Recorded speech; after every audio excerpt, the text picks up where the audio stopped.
नमस्कार दोस्तों, मैं धनराज कुमार स्काई टीचिंग के ऑनलाइन प्लेटफॉर्म पर आप सभी दोस्तों का स्वागत करता हूं। तो आइए आज ईवीएस के कुछ इंपॉर्टेंट क्वेश्चन करते हैं, जो कि आपके देखते हैं। आपका पहला ही क्वेश्चन क्या कह रहा है कि किस राज्य में फूलों की घाटी उद्यान राष्ट्रीय उद्यान स्थित है? कि क्या उत्तर प्रदेश में है, क्या उत्तराखंड में है, क्या केरल में है या कर्नाटक में है? तो आपको पता होना चाहिए आपको कि जो फूलों की घाटी है वो कहाँ पे स्थित है? उत्तराखंड में फूलों की घाटी स्थित है। हमारा आंसर हो जाएगा बी। तो हमारा पहले का आंसर है बी फॉर बॉम्बे। चलते हैं अगले क्वेश्चन की तरफ। हमारा दूसरा क्वेश्चन क्या कह रहा है कि मैं पतला हूँ। क्या क्वेश्चन कह रहा है? मैं भैया बहुत पतला हूँ, ज़्यादा मोटा नहीं हूँ, मैं दुबला पतला हूँ। मोटा मैं पतला सा पर छोटा हूँ, भूरा भी हूँ और काला भी हूँ। गरम घी और तेल में मैं खुशबू फैलाता हूँ, दही और जलजीरे में भून कर डाला जाता हूँ। सोचो सोचो सोच कर हूँ मैं कौन? उपर्युक्त पहेली में निम्नलिखित में कौन सा मसाले के बारे में कहा जा रहा है? क्या हल्दी के बारे में बात कही जा रही है? क्या दालचीनी के बारे में कही जा रही है? क्या जीरा के बारे में कही जा रही है? क्या लौंग के बारे में कही जा रही है? तो आपका आंसर क्या हो जाएगा कि किसके बारे में कहा जा रहा है? तो घर पे आपको पता होगा कि घर पे जो मम्मी जीरा उरा का तड़का जब लगाती हैं तो आपका वो स्वादिष्ट और ही हो जाता है। तो उसमें आपका आंसर क्या हो जाएगा? Third number. कौन सा? जीरा। जीरा का जैसे ही तड़का लगता है तो आपका मसाला में जीरा आता है और अधिक स्वादिष्ट हो जाता है भोजन। तो आपका आंसर हो जाएगा, answer should be C for Chennai. तो चलते हैं अगला, जो कि जीरा आपको दिखने में कैसा होता है। यहाँ हमने जीरा के पिक भी लगा दी है, जो जीरा नहीं देखा है वो देख भी सकता है कैसा होता है जीरा। चलते हैं अगला क्वेश्चन क्या रहा है? सीएनजी का मुख्य संगठक क्या है? सीएनजी का फुल फॉर्म क्या होता है? Compressed natural gas. जो कि इसका मुख्य संगठक क्या है? संगठक बोले तो क्या एथेन है, क्या प्रोपेन है, क्या ब्यूटेन है, क्या मीथेन है? जरा बताइए इसका क्या मुख्य संगठक है। तो इसका आंसर हो जाएगा आपका, क्या आंसर हो जाएगा? Fourth, methane. मेथेन का रासायनिक सूत्र है CH4, जो कि आपका रासायनिक सूत्र क्या है? मेथेन का CH4। फोर्थ आंसर इसका, और आंसर भी 4D नंबर सही है। चलते हैं अगले क्वेश्चन की तरफ। हमारा अगला क्वेश्चन क्या कह रहा है कि अगला क्वेश्चन आपके स्क्रीन पे है। क्या बोल रहा है कि निम्नलिखित में से पक्षियों का वह समूह युगल यानी जोड़ा चुनिए जिसकी दृष्टि इतनी श्रेष्ठ होती है, मतलब सबसे इतनी ज़्यादा होती है कि वह हमारी तुलना में वस्तुओं को 4 गुनी दूरी से स्पष्ट देख सकते हैं। वह कौन सा पक्षी है? क्या कौवा है और उल्लू? क्या चील और गिद्ध है? क्या कलचिड़ी और गरुड़ है? क्या बसंत गौरी और कौवा है? इसमें से कौन सा ऐसा युग्म है जो हम लोगों की तुलना में 4 गुना अधिक देख सकता है? तो आपका आंसर हो जाएगा क्या कौवा?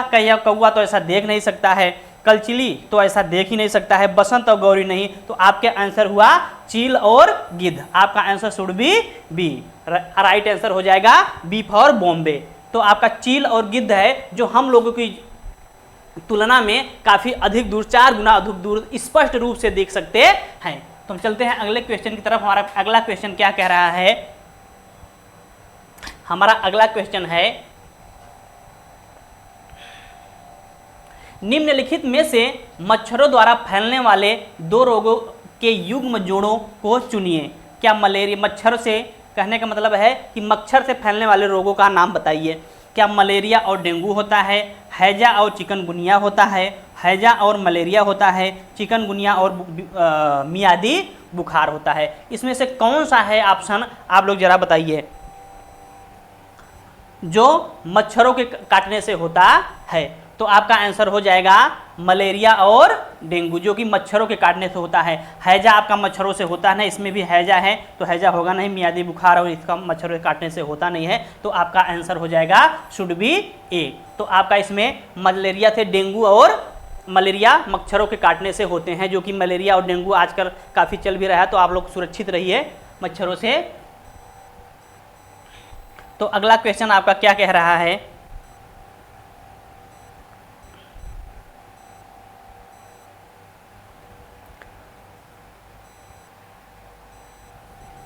हमारा अगला क्वेश्चन कर रहा है किसी पर्यटक ने किसी राज्य के ग्रामीण क्षेत्र के अधिकांश घरों के नीचे दिए गए अनुसार विवरण दिया गया है। कोई पर्यटक है, पर्यटक यानी घूमने का स्थान है, उसका विवरण नीचे दे रहा है। इस क्षेत्र में वर्षा बहुत कम होती है, मौसम सामान्यतः गर्म रहता है और लोग मिट्टी के घरों में रहते हैं।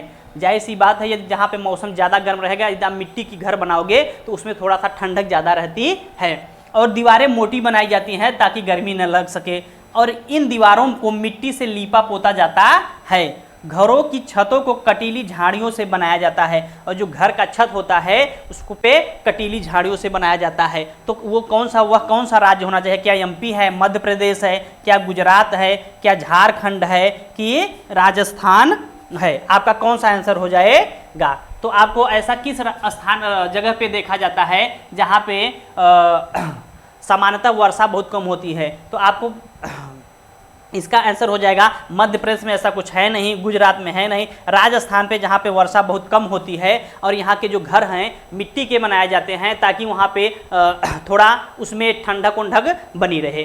तो ठीक है, आपका आंसर हो जाएगा सी फॉर चेन्नई। तो चलते हैं नेक्स्ट क्वेश्चन की तरफ। हमारा अगला क्वेश्चन क्या कह रहा है? हमारा अगला क्वेश्चन क्या कह रहा है भैया? लो, हमारा अगला क्वेश्चन आ गया आपके स्क्रीन के ऊपर।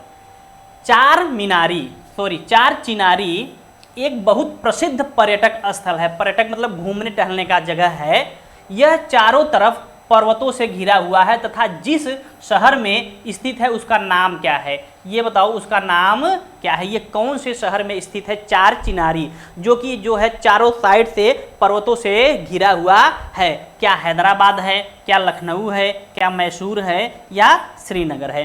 तो आपका हो जाएगा श्रीनगर आंसर हो जाएगा, क्योंकि ये श्रीनगर को, जो कि जम्मू कश्मीर की राजधानी है श्रीनगर को, जम्मू कश्मीर को स्वर्ग का, पृथ्वी का स्वर्ग भी कहा जाता है। तो स्वर्ग में ये यहाँ पे चारों साइड से पहाड़ियों से घिरा हुआ है, और यहाँ पर खूब पर्यटक स्थल घूमने के लिए जाते हैं। तो आपका आंसर हो जाएगा शुड बी फोर्थ, डी। चलते हैं अगले क्वेश्चन की तरफ। हमारा अगला क्वेश्चन क्या कह रहा है?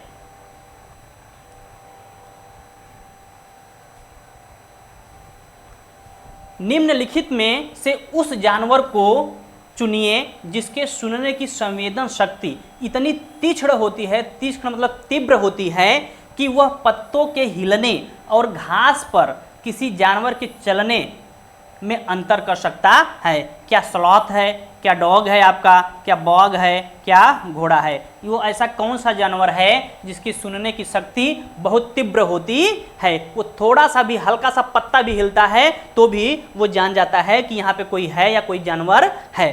तो क्या हो जाएगा? बाघ हो जाएगा। बाघ के सुनने की जो तीव्र शक्ति होती है वो बहुत तीव्र होती है, यानी सबसे ज़्यादा अत्यधिक होती है, और छोटी छोटी भी चीज़ों को सुन सकता है। चलते हैं हम अपने नेक्स्ट क्वेश्चन की तरफ। हमारा अगला क्वेश्चन क्या कह रहा है?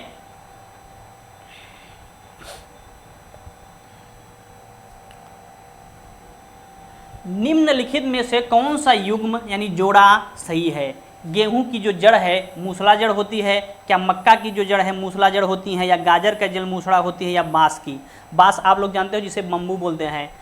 क्या इसमें किसकी जड़ मूसला होती है? तो हमारे इसमें क्या गेहूं की हो जाएगी, क्या मक्का की होगी, क्या गाजर की होगी, या बांस की होगी? तो हमारा इसका आंसर हो जाएगा गाजर की जड़ कैसी होती है? मूसला जड़ होती है। तो हमारा आंसर हो जाएगा शुड बी 3। हमारा क्वेश्चन आंसर हो जाएगा सी फॉर चेन्नई। चलते हैं अगले क्वेश्चन की तरफ। हमारा अगला क्वेश्चन क्या कहता है?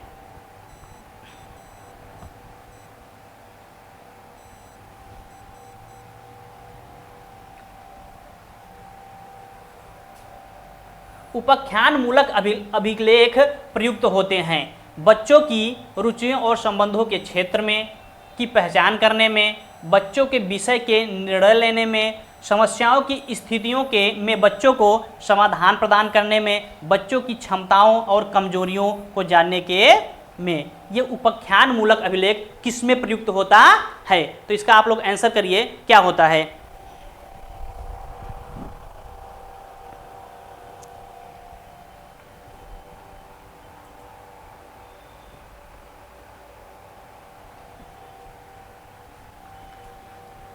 बच्चों के विषय लेने में निर्णय करता है, बच्चों की रुचियों और संबंधों के क्षेत्र में पहचान करने के लिए, और बच्चों के विषय में निर्णय लेने के लिए। ऐसा तो कुछ है नहीं। समस्याओं की स्थितियों में बच्चों की समस्या प्रदान करने में, समस्या तो वैसे ही नहीं प्रदान करेगा।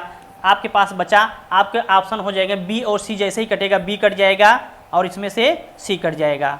तो आपका आंसर हो जाएगा, इसमें भी क्या है? सी है। तो आपका आंसर हो जाएगा ए और डी। बच्चों की रुचियों और संबंधों के पहचान, जो बच्चों की क्या रुचियां हैं, उसमें उसके क्या संबंध में, उसकी रुचि कैसी है, कैसी नहीं होनी चाहिए, और बच्चों की क्षमताओं और कमजोरियों को जानने के लिए, बच्चे की क्या कैपेसिटी है और उसकी क्या कमजोरी, उसको जानने के लिए उपाख्यान मूलक अभिलेख का प्रयोग किया जाता है। तो आपका आंसर हो जाएगा डी, ए और डी।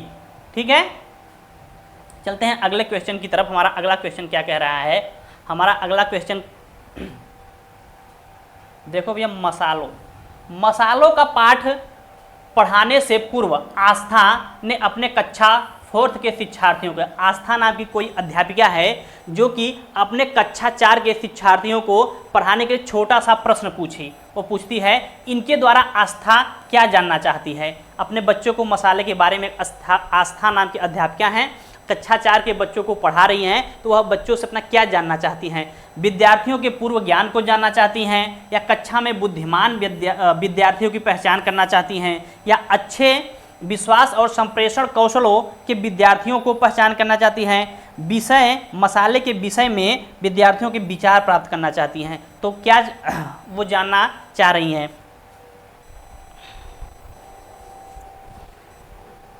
तो इसमें आपको आंसर, विद्यार्थियों के पूर्व ज्ञान को जानना चाहती हैं, ये भी सही हो जाएगा। और विद्यार्थियों को बुद्धिमान, ऐसा तो बुद्धिमानी ऐसा तो है नहीं कि विद्यार्थियों के, वो ये जानना चाहती हैं कि विद्यार्थियों को पूर्व नॉलेज, पहले से कितना ज्ञान है। और अच्छे और विश्वास, ऐसा कुछ भी नहीं है। और विषय मसाले के विषय में विद्यार्थियों का विचार भी प्राप्त करता है। इसमें आपका जो सीटेट है, उन्होंने आयोग ने ए और डी दोनों आंसर माना था, तो इसका आप ए भी है और डी भी है। अगर ए भी जो आंसर किए हैं वो भी सही हो जाएगा, जो डी किए हैं वो भी आंसर सही हो जाएगा। चलते हैं नेक्स्ट क्वेश्चन की तरफ। हमारा नेक्स्ट क्वेश्चन क्या कह रहा है?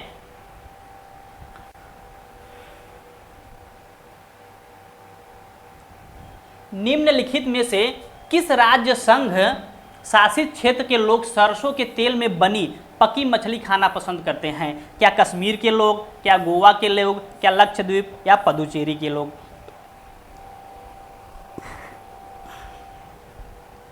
किसके लोग जो है सरसों के तेल में बनी हुई मछली ज़्यादा, जो गोवा के हैं वो गोवा के लोग नारियल के तेल में ज़्यादा खाना पसंद करते हैं, नारियल के तेल से पकी हुई चीज़ें ज़्यादा खाते हैं। लक्षद्वीप ऐसा है नहीं, पुडुचेरी है नहीं। कश्मीर के जो लोग हैं वो सरसों में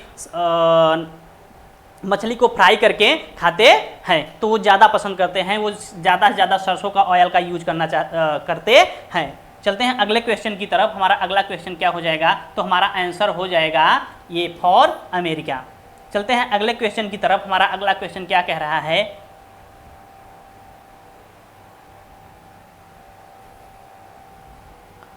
माधवी अपनी कक्षा को क्षेत्र भ्रमण पर ले गई है। वापस आने के पश्चात उन्होंने अपने विद्यार्थियों के साथ भ्रमण पर चर्चा की। इसे जिस रूप में व्यक्त किया जा सकता है वह है।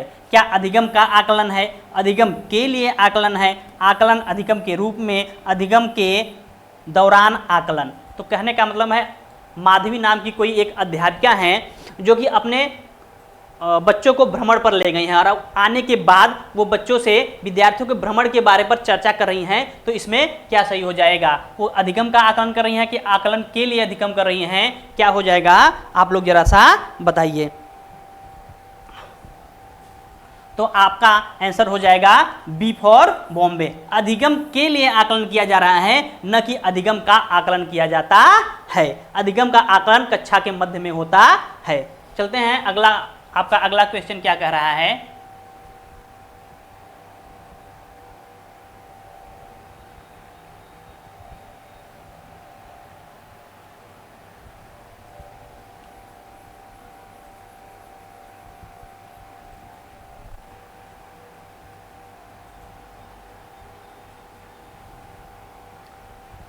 प्रभावी शिक्षण अधिगम में अधिगम केवल तभी संभव होगा जब, कब संभव होगा, शिक्षक अपनी पाठ्य योजना को पूर्ण करने के लिए कार्य करें। जो शिक्षक हैं, कक्षा अध्यापक हैं, वो अपनी पाठ्य योजना को पूर्ण करने के लिए कार्य करें। शिक्षक विद्यालय आदेश का पालन करने के लिए कार्य करें। जो कोई अध्यापक हैं वो विद्यालय के आदेश पालन के लिए कार्य करें। और शिक्षक अपने सहयोगियों के निर्देशों की क्रियाकलाप आधारित अधिगम के लिए पाठ्य योजना संपादित करें। या शिक्षक के द्वारा आयोजित क्रियाकलापों से बच्चों को ज्ञान का निर्माण करने और संप्रदायों को समझने में सहायता मिले। कहने का मतलब है शिक्षक विद्यालय का आदेश पालक, इसमें तो बालक का कुछ योगदान ही नहीं रहेगा। शिक्षक अपने सहयोगियों के साथ, इसमें शिक्षक की बात होती नहीं है, जो कि हमारा एजुकेशन चाइल्ड बाल केंद्रित होना चाहिए। और हमारा ये भी नहीं, ये शिक्षक अपने पाठ्य योजना, ये भी नहीं हो जाएगा। हमारा क्या हो जाए, शिक्षक के द्वारा आयोजित क्रियाकलापों में बच्चों के ज्ञान का निर्माण करने में उसके संप्रदायों को समझने को सहायता मिले। टीचर को छोड़ देना, बच्चे अपने ज्ञान का निर्माण खुद करते हैं। बच्चे नन्हे वैज्ञानिक होते हैं, जो कि जीन पियाजे ने कहा है, तो उनको बच्चों को ज्ञान करने का निर्माण खुद ही करना चाहिए। तो हमारा आंसर हो जाएगा डी फॉर डेनमार्क। चलते हैं अगले क्वेश्चन की तरफ। हमारा अगला क्वेश्चन क्या कह रहा है।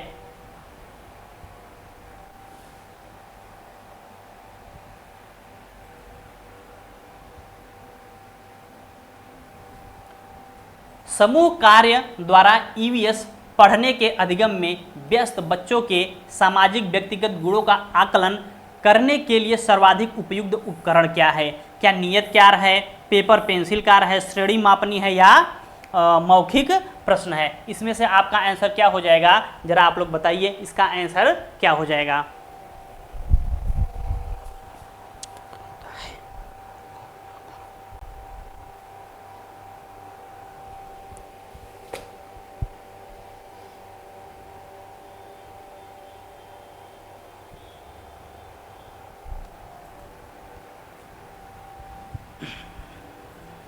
आपका क्या नियत कार्य, इसमें आपका आंसर हो जाएगा सी फॉर चेन्नई। श्रेणी मापनी क्या होता है, श्रेणी मापनी रेटिंग स्केल होता है।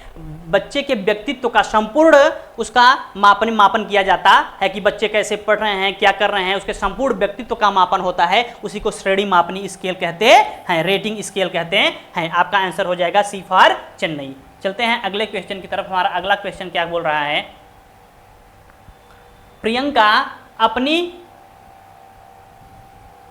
प्रियंका अपनी विद्यार्थियों को वृक्षों के संरक्षण के प्रति संवेदनशील बनाना चाहती है। वांछित उद्देश्य को प्राप्त करने में निम्नलिखित में से किसका न्यूनतम प्रभाव होगा। न्यूनतम यानी सबसे कम प्रभाव होगा, कम प्रभाव होगा। आपको ध्यान देना है, सबसे कम प्रभाव क्या होगा। विद्यार्थियों को एक वृक्ष रोपने के लिए, उसकी देखभाल करने के लिए प्रेरित करना। क्या वन संरक्षण पर एक भूमिका निर्वहन आयोजित करना। चिपको आंदोलन की कहानी सुनाना और प्रश्न पूछना। और लकड़ी के लट्ठे के भंडारण को दिखाने पर एक मील की सैर पर जाना। आपका आंसर क्या हो जाएगा, सबसे कम प्रभावी क्या होगा। विद्यार्थियों को एक वृक्ष रोपने के लिए कहोगे, उसकी देखभाल, उसमें उसका जो है वृक्षों को कैसे लगाएंगे, उसको कैसे सेवा करेंगे, इसमें जो उनका क्या है संवेदनशील कुछ ज़्यादा ही होगा। ये तो आपका आंसर नहीं होगा। सबसे आपसे कम पूछा है वन संरक्षण की भूमिका। वन संरक्षण के लिए उसको वन संरक्षण की भूमिका निर्वहन करना है कि वन का कैसे संरक्षण किया जाता है, उसका कैसे देखभाल किया जाता है। तो उसमें जो बच्चे हैं वो ज़्यादा सक्रिय होंगे, तो आपका ये भी नहीं होगा। चिपको आंदोलन की कहानी सुनाओ प्रश्न पूछना, ये भी नहीं। चिपको आंदोलन की कहानी सुनाना और उस पर प्रश्न पूछना, इसमें भी बच्चे ज़्यादा सक्रिय रहेंगे। अब किसी लकड़ी के लट्ठे के भंडारण को दिखाने के एक मील कर, किसी लकड़ी का जो लट्ठा है उसका भंडार मतलब जो इकट्ठा है उसके दिखाने के लिए 1 मील मतलब कुछ ही दूर पर उसको सैर पर ले जाना, ये सबसे कम प्रभाव है, इसमें बच्चे कम सक्रिय होंगे। तो आपका सबसे न्यूनतम प्रभाव पूछा है, न्यूनतम यानी सबसे कम प्रभाव हो जाएगा आपका D for Denmark, D for D आपका आंसर हो जाएगा।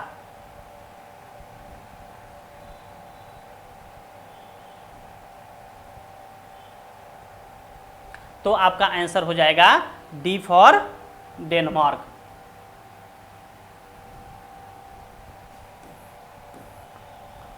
चलते हैं अगले क्वेश्चन की तरफ। हमारा अगला क्वेश्चन क्या कहता है,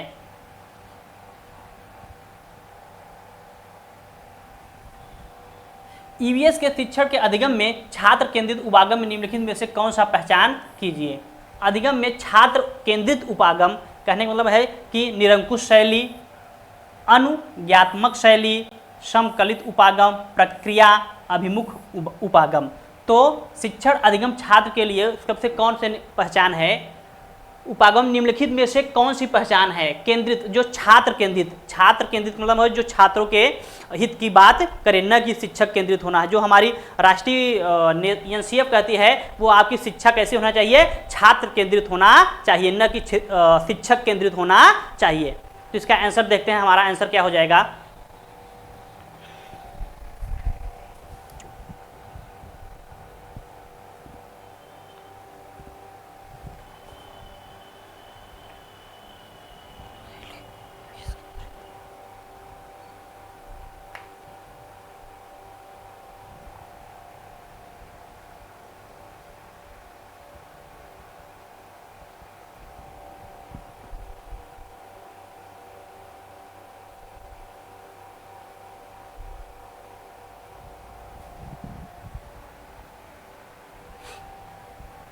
तो आपका हो जाएगा निरंकुश शैली, आप बच्चों पे निरंकुश लगा नहीं सकते हैं, और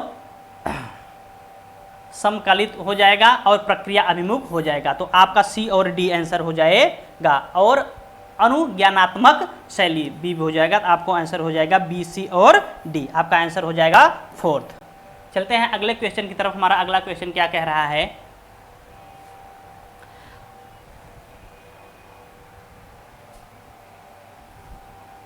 हमारे ... व्यवहार तंत्र का मूल्य एक भाग है, कौन सा है, भावात्मक भाग है या संज्ञानात्मक भाग है, मनोगतिक भाग है, भावात्मक एवं संज्ञानात्मक दोनों है। इसमें से कौन सा सही हो जाएगा, जो हमारा व्यवहार परक का मूल्य एक भाग है, कौन सा हो जाएगा, इसमें आपका हो जाएगा इमोशनल, भावात्मक हो जाएगा। ये पहला आपका पहला ही आंसर सही हो जाएगा, न संज्ञानात्मक है, न मनोगतिक है, न भावात्मक और संज्ञानात्मक दोनों है। आपका पहला हो जाएगा इमोशनल, पहला ही है भावात्मक। ठीक है, अगला क्वेश्चन की तरफ बढ़ते हैं। हमारा अगला क्वेश्चन क्या कह रहा है,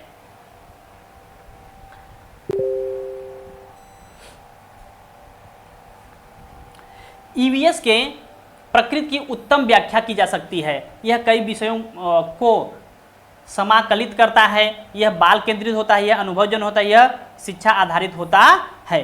इसमें आपका कौन कौन सा सही हो जाएगा, जरा सा आप लोग देखिए।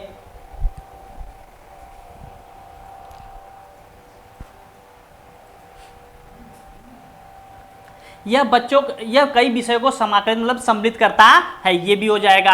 यह बाल केंद्रित है, आपका ये तो बाल केंद्रित बच्चों को पढ़ाया जाने वाला है। यह अनुभवजन, ये भी अनुभवजन भी होता है। यह शिक्षण आधारित होता है, ऐसा नहीं है, यह शिक्षण आधारित नहीं होता है। जैसे ही डी कटा तो आपको डी में ऑप्शन में देख लेना है, डी नहीं है तो आप ए बी सी किस ऑप्शन में है, ए ऑप्शन में है, तो आपका ऑप्शन हो जाएगा ए, बी और सी। आपका पहला ही आंसर सही हो जाएगा। चलते हैं अगले क्वेश्चन की तरफ। हमारा अगला क्वेश्चन क्या कहता है,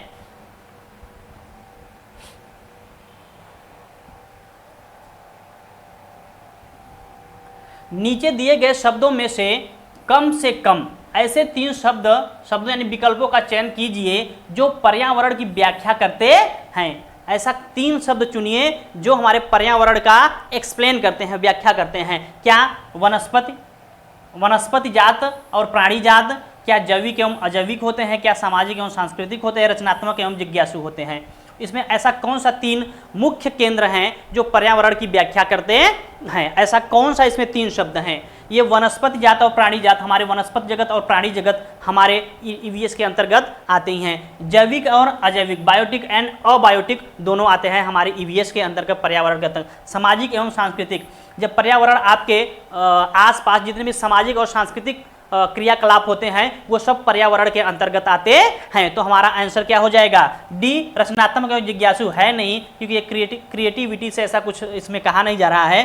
तो हमारा आंसर क्या हो जाएगा? डी। जैसे ही काटोगे आप ये भी कट जाएगा और ये भी कट जाएगा, तो अब इसमें डी है नहीं, तो आपका ए और बी, ए बी सी तीनों आंसर हो जाएगा। आपका आंसर हो जाएगा बी फॉर बॉम्बे। तो चलते हैं अगले क्वेश्चन की तरफ। हमारा अगला क्वेश्चन क्या कह रहा है?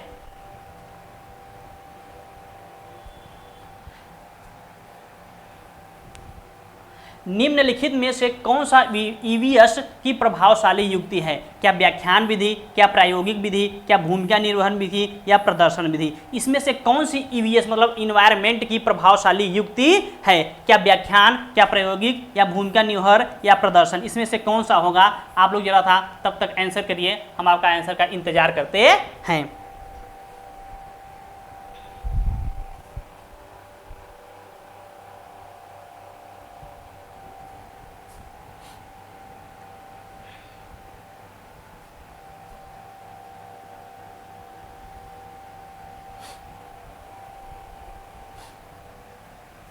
इसका व्याख्यान विधि तो ऐसा तो कुछ है नहीं, प्रदर्शन ऐसा तो है नहीं, भूमिका निर्वहन हो जाएगा, और जो हमारा आयोग है उसको प्रायोगिक और भूमिका निर्वहन, इसका दोनों आंसर माना था, ए और बी दोनों माना था। तो हमारा आंसर हो जाएगा, आप ये भी जो करेगा बी फॉर बॉम्बे भी सही हो जाएगा और सी फॉर चेन्नई भी दोनों सही हो जाएगा। इसमें जो दोनों ने जिन्होंने दोनों आंसर दिया है दोनों सही हो जाएगा, प्रायोगिक और भूमिका निर्वहन भी सही हो जाएगा। चलते हैं अगले क्वेश्चन की तरफ। आज का आखिरी क्वेश्चन, आज का अंतिम क्वेश्चन क्या है कि नए विषय सीखने हेतु ईवीएस के शिक्षण अधिगम के जिस उपागम का विभिन्न कौशलों उपयोग होता है वह क्या कहलाता है? क्या संप्रत्ययी उपागम कहलाता है, प्रक्रिया उपागम कहलाता है, समाकलित उपागम कहलाता है या क्रियाकलाप उपागम कहलाता है? तो क्या उपागम कहलाता है जिसमें ईवीएस के अधिगम के जिस उपागम के विभिन्न कौशलों का उपयोग होता है उसको क्या कहते हैं? बताइए आप लोग जरा सा, हम आपका कमेंट देख रहे हैं तब तक।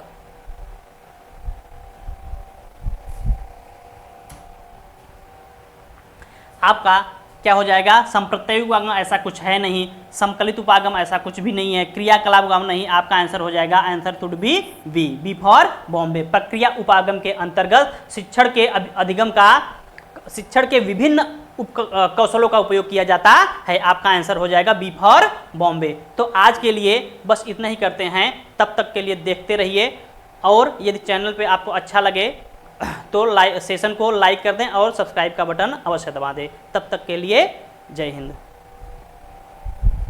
स्टॉप करो। अरे यार ये हो